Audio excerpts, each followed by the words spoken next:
അല്ല തിരുമിനി, ഈ പച്ചൻ പള്ളിക്കുടുത്ത് പോയിട്ടില്ല. മനസ്സിൽ വെച്ചോ തിരുമേനി, ഐ ആം ഔട്ട് സ്പോക്കൺ.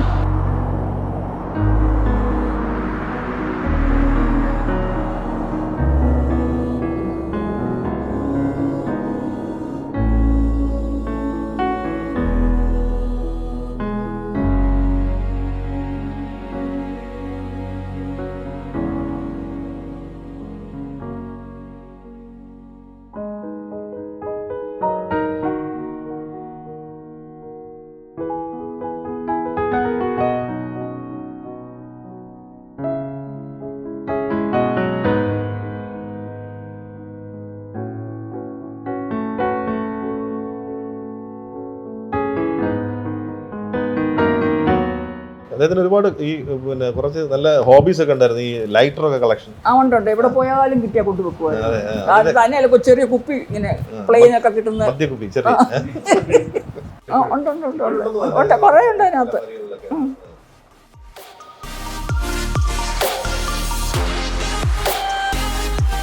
ഇവിടെ വന്നിട്ട് ഏറ്റവും എവിടെ ഇരിക്കുന്നത് എപ്പോഴും? സോമന്റെ മേളത്തെ മുറിയിലായിരുന്നു സോട്ടം വലുതായി കഴിഞ്ഞത്.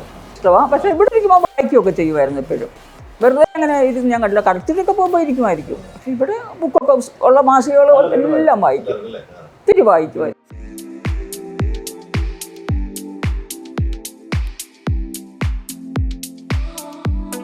ഞാൻ തുടങ്ങിയതാ. എനിക്ക് നേരം പോകാൻ വേണ്ടിയിട്ട് എനിക്ക് തന്നെ തോന്നി. ഇങ്ങനെ സോമേട്ടൻ ചിലപ്പോൾ 4 മണിക്കൊക്കെ വന്നാൽ ചോറുണ്ടെന്ന് അത്താഴം കഴിക്കുന്നത്, എന്നിട്ട് 9 മണിക്ക് പോവുകയും ചെയ്യും. അപ്പോൾ ഞാൻ ഇത്രയും കഷ്ടപ്പെടുന്ന ഒരാളുടെ പൈസ എടുത്ത് ഞാൻ ചിലവാക്കുന്നത് എനിക്ക് സോമേട്ടൻ കണക്കൊന്നും അറിയത്തില്ല, പൈസയുടെ കണക്കൊക്കെ എനിക്ക് അറിയുള്ളൂ. പക്ഷേ എനിക്ക് തോന്നി സോമേട്ടൻ ഇത്രയും കഷ്ടപ്പെടുന്ന പൈസ എടുത്ത് ഞാൻ സാരി വാങ്ങിക്കാനും അങ്ങനെ യാത്ര ചെയ്യാനും ഒക്കെ അത് എനിക്കൊരു എൻ്റെ മനസ്സിൽ എനിക്കൊരു വിഷമം പോലെ തോന്നി. അങ്ങനെ ആയപ്പോൾ ഞാൻ വിചാരിച്ചു എന്തെങ്കിലും പറഞ്ഞാൽ എനിക്ക് സ്വന്തമായിട്ട് തുടങ്ങണം. എൻ്റെ വിദ്യാഭ്യാസം അനുസരിച്ച് ഞാൻ നോക്കിയിട്ട് മുളക് പൊടിയൊക്കെ അത് നല്ലത്, എല്ലാ വീട്ടമ്മമാർക്കും ആവശ്യമുള്ളതാണല്ലോ എന്നും. അപ്പോൾ അങ്ങനെ അപ്പോൾ സോമേട്ടൻ ഞാൻ പേര് വരെ രജിസ്റ്റർ ചെയ്ത് കഴിഞ്ഞാൽ സോമേട്ടൻ അറിയുന്നത് ഭദ്ര. അപ്പോൾ സോമേട്ടൻ അമ്പലത്തിൽ പോകുന്ന ദേവീ ക്ഷേത്രത്തിലെ ഭദ്രകാളിയാണ് അവിടുത്തെ. അപ്പോൾ അതാ ഭദ്രയെന്ന് വിളിച്ചത്. അപ്പോൾ ആ അമ്മയുടെ പേരാണ് ഇട്ടിരിക്കുന്നത്, ദേവിയുടെ പേരാണ് ഇട്ടിരിക്കുന്നത്. അപ്പോൾ നന്നായിട്ട് പോകുന്നുണ്ട്, ഒരു കുഴപ്പമില്ല. സോമേട്ടൻ തന്നെ ഉദ്ഘാടന വിളക്കൊക്കെ കത്തിച്ച് തന്നു.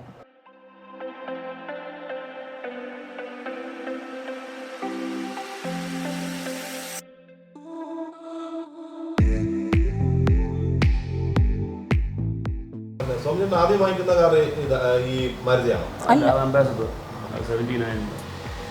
അത് ഇപ്പൊ ഇല്ല. കൊടുത്തു. ഈ കാർ വാങ്ങിക്കുന്നത് ഇവിടെ വെച്ചിട്ടാണ്, മാരുതി കാർ. എറണാകുളത്തുനിന്നോ? അതെനിക്കൊന്ന് ഗാന്ധിമതി ബാലനങ്ങൾ നേടിയും കൂടെയാണ് വണ്ടി എടുക്കുന്നത്. അത് KL7-1 ഇത് KL7G7.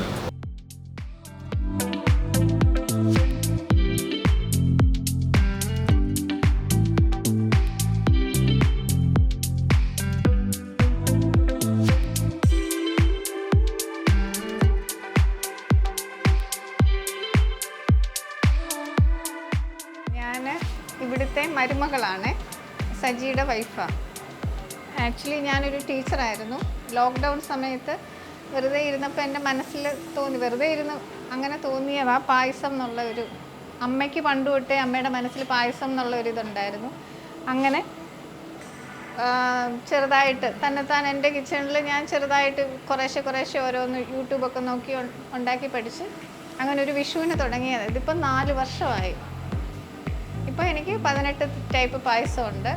അതിൻ്റെ കൂടെ നമുക്ക് ഹോം മെയ്ഡ് ചിപ്സ്, അവൽ വിളയിച്ചത്, ചമ്മന്തിപ്പൊടി, ഉണ്ണിയപ്പം, അച്ചപ്പം എല്ലാം ഉണ്ട്. അങ്ങനെ